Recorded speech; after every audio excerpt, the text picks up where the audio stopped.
کہ آپ پی آئی سی کے باہر سے گزریں، آپ کو باہر اتنا رش سڑک پہ نظر نہیں آئے گا۔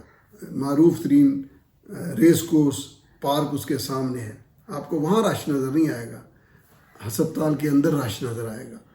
آپ کو لگے گا کہ یہ پتہ نہیں کون سا تجارتی پلازا ہے، جیسے دبئی مال ہے، جس طرح کوئی اور دنیا کا بڑا مال ہے، لیکن وہ مال نہیں ہوگا، وہ ہاسپٹل ہوگا۔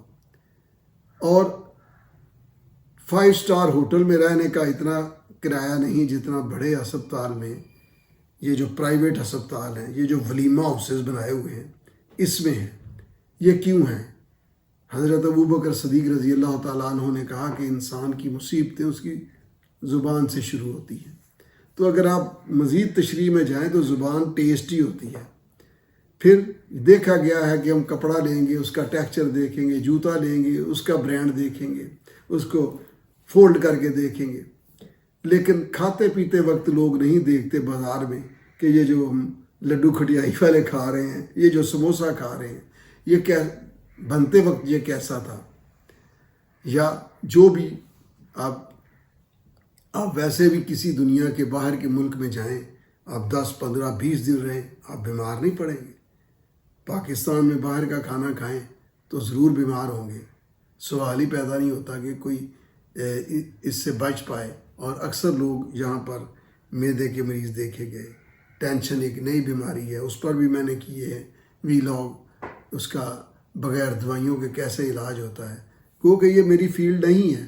لیکن اگر میں سوچوں کہ میرے ارد گرد کیا ہو رہا ہے تو پھر میں ضرور غور کروں گا کہ لوگوں کو کیسی نصیحت لینی چاہیے۔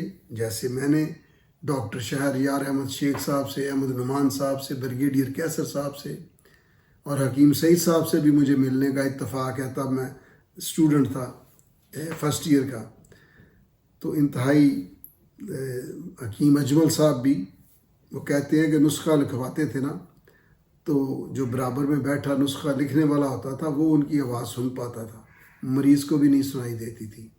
آہستہ آواز بولنا۔ آپ یہ دیکھیں گے کہ ڈاکٹر حضرات، حکماء اور جتنے بھی یہ آہستہ آواز میں بات کرتے ہیں، یہ شور، یہ انسان کے اعصاب، دل اور اس کے اعصابی پورے نظام پر اثر انداز ہوتا ہے۔ ایسے اصول، ایسی باتیں ہماری سوسائٹی اور معاشرت کا اصل اور اساس کھا گئی ہیں۔ ڈاکٹروں کی باتیں آپ تک پہنچا دیں۔ صبح جلدی اٹھنا ہے، سیر اور ورزش لازمی حصہ ہے زندگی کا۔